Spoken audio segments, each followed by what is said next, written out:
ഞാൻ ബികോം പത്തിരിപ്പാല പാലക്കാട് സദനം കുമ്മനം കോളേജ് പറഞ്ഞ പാരലൽ കോളേജിൽ. അപ്പോൾ നമുക്ക് ഓട്ടോമാറ്റിക്കായിട്ട് പഠനത്തോടുള്ള താല്പര്യം കുറഞ്ഞു, പഠിച്ചില്ല, ഭയങ്കര അലമ്പായി. അവിടെ അടുത്ത് CMS തിയേറ്റർ എന്ന തിയേറ്റർ ഉണ്ട്. അപ്പോൾ അവിടെയാണ് ഞാൻ ഡയമണ്ട് നെക്ലസ് തടത്തമരത്തൊക്കെ അവിടെ നിന്ന് കാണുന്നത്. കട്ടടിച്ചിട്ട് പോയിട്ട് സ്ഥിരം പോകും. അവിടെ ടിക്കറ്റ് എന്താ വെച്ച് കഴിഞ്ഞാൽ അത് വന്നിട്ട് മെയിൻ സെൻറ്ററല്ല, C സെൻറ്ററാണ്. അപ്പോൾ മെയിൻ സെൻറ്ററിൽ ടിക്കറ്റ് 50 രൂപ വെച്ചാൽ ഇവിടെ 25 ഉണ്ടാവും. കുറവാണ്, കാരണം ഇവിടെ കുറേ കഴിഞ്ഞ പടം വരും. അപ്പോൾ നമുക്ക് പൈസ കുറവായതുകൊണ്ട് വീണ്ടും വീണ്ടും പോയി കാണാനൊക്കെ പറ്റും. അപ്പോൾ സിനിമ അങ്ങനെ ഭയങ്കരമായിട്ട് തലയ്ക്ക് പിടിച്ചു. സെക്കൻഡ് ഇയർ ആയത് വീട്ടിൽ പറഞ്ഞു യുദ്ധം. ഈ ഞാൻ മനസ്സിലാക്കുന്നത് ഇപ്പോൾ ഈ ഡോക്ടർ എഞ്ചിനീയർ പോലെ ഈ സിനിമ എന്ന് പറയുന്നത് സംവിധാനമാണെന്ന് ആഗ്രഹിക്കുന്ന ഒരാൾ അത് പുറത്ത് പറയാൻ സ്വയം അതാണ് ഉറപ്പ് തീരുമാനിക്കാൻ തന്നെ 2 വർഷം വേണം. അത് പുറത്ത് പറയാൻ 3 വർഷം വേണം. കാരണം എന്താ പറയുക, ഒരുപാട് അമ്പുകൾ വരാൻ സാധ്യതയുള്ള ഒരു ഏരിയ. അപ്പോൾ ഞാനൊരു എഞ്ചിനീയറിംഗ് പറയുമ്പോൾ അവിടെ നീ പഠിക്കും എന്ന് പറയും. സംവിധായകൻ എന്ന് പറയുമ്പോൾ അത് ഇപ്പോൾ എല്ലാം സിനിമയിൽ ഇപ്പോൾ ആക്ടറായാലും അങ്ങനെ തന്നെയാണ്. കാരണം ഇത് നമ്മുടെ ചുറ്റുമുള്ള ആദ്യത്തെ സർക്കിൾ തന്നെ അംഗീകരിക്കാൻ ബുദ്ധിമുട്ടായിരിക്കും. കാരണം ഞാൻ എന്താ ചെയ്തിട്ടില്ല, ഒന്നും ചെയ്തിട്ടില്ല. ഒരു സ്റ്റേജ് ഡ്രാമ പോലും, ഒരു ചെറിയ കഥ പോലും എഴുതിയിട്ടില്ല. സിനിമ കാണുന്നുണ്ട്, കാണുമ്പോൾ ഈ കഥ ഇങ്ങനെ പോയാൽ കൊള്ളാം, ഈ കഥയിൽ ഇങ്ങനെ ഒരു ട്വിസ്റ്റ് വരായിരുന്നു. ഇങ്ങനെ നമ്മുടെ മനസ്സിലെ ചിന്തകൾ മാത്രം, മനസ്സിലുള്ള ലോകം അതാണ് പുറത്ത് പറയുന്നത്. പിന്നെ ഞാൻ മദ്രാസ് ഫിലിം ഇൻസ്റ്റിറ്റ്യൂട്ടിൽ എക്സാം എഴുതി, വീട്ടിലറിയാതെ, അമ്മയ്ക്ക് അച്ഛനറിയാതെ എഴുതി. അവിടെ എനിക്ക് കിട്ടിയില്ല.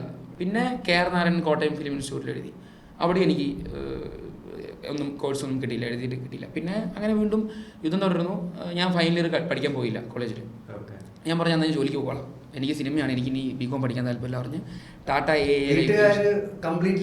എഗെയിൻസ്റ്റ് ആയിരുന്നു ആദ്യം. അവർക്ക് പേടിയാണ്, അറിയില്ല ഈ സംവിധാനം പറഞ്ഞാൽ എന്താണെന്ന് അവർക്ക് അറിയില്ല. അമ്മയ്ക്ക് വെച്ചിട്ട് എന്താണ് അഭിനയം എന്ന് പറയുമ്പോൾ സ്ക്രീനിലൊന്നും അഭിനയം, ഈ സംവിധാനം എന്ന് പറയുമ്പോൾ പേരെഴുതി കാണിച്ചിട്ടുണ്ട്.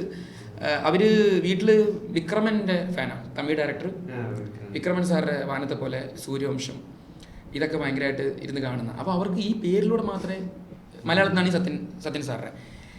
സോ ഇവർക്ക് ഇത് എന്താ ജോലി, ഇവനെന്താ ചെയ്യാൻ പോകുന്നു എന്നൊരു ഐഡിയ ഇല്ല. അപ്പോൾ ഓട്ടോമാറ്റിക്കലി സമ്മതിച്ചില്ല. പിന്നെ ഞാൻ ഒരു വർഷം ടാറ്റ ലൈഫ് ഇൻഷുറൻസിൽ വർക്ക് ചെയ്തിട്ട് ഞാൻ തൃശ്ശൂർ സെൻറ്റ് തോമസ് കോളേജിൽ ഡിപ്ലോമ ഇൻ വിഷ്വൽ കമ്മ്യൂണിക്കേഷൻ ഒരു എക്സാം എഴുതി. അവിടെ എനിക്ക് കിട്ടി ഒരു 1 ഇയർ. അപ്പോൾ അവിടെ പോയി ഞാൻ 1 ഇയർ പഠിക്കുന്നു. അവിടെയാണ് ഞാൻ ഈ camera, technical side, softwares, editing softwares, ഇതിനെക്കുറിച്ചൊക്കെ മനസ്സിലാക്കുന്നത്. അപ്പോഴും ഇവർ ഓക്കെ എന്തോ പഠിക്കുന്നു, പഠിച്ചോട്ടെ, സിനിമയിൽ എന്താ പരിപാടി ഒന്നും അറിഞ്ഞിട്ടില്ല. അവിടെ നിന്നൊരു ടീം ഫോമായി. ഇപ്പോൾ സുഭാഷ് പറയും, നമ്മുടെ പടത്തിലെ സ്റ്റിൽ ഫോട്ടോഗ്രാഫറായിട്ട് വർക്ക് ചെയ്ത സുഭാഷ് കുമാരസ്വാമി, സുഭാഷ്, അഖിൽ രാഗ് സ്പോട്ട് എഡിറ്റർ, സുഹൈൽ എൻ്റെ വൺ ഓഫ് ദ AD, ഇവരൊക്കെ എൻ്റെ ഈ പടത്തിലേക്ക് എൻ്റെ സുഹൃത്തുക്കൾ 10-15 പേരുണ്ട്. എനിക്ക് എപ്പോഴും ഇങ്ങനെ ഒരു സർക്കിൾ സൃഷ്ടിക്കുന്നത് ഭയങ്കര ഇഷ്ടമാണ്, ഫ്രണ്ട്സിൻ്റെ ഒരു സർക്കിൾ. ശബരി കോ ഡയറക്ടർ, മെൽബിൻ. അത് കഴിഞ്ഞിട്ട് ഫസ്റ്റ് മൾട്ടൽ റിലീസ് ആയപ്പോഴാണ് വീട്ടിൽ ബൾബൊന്ന് മിന്നി തുടങ്ങിയത്.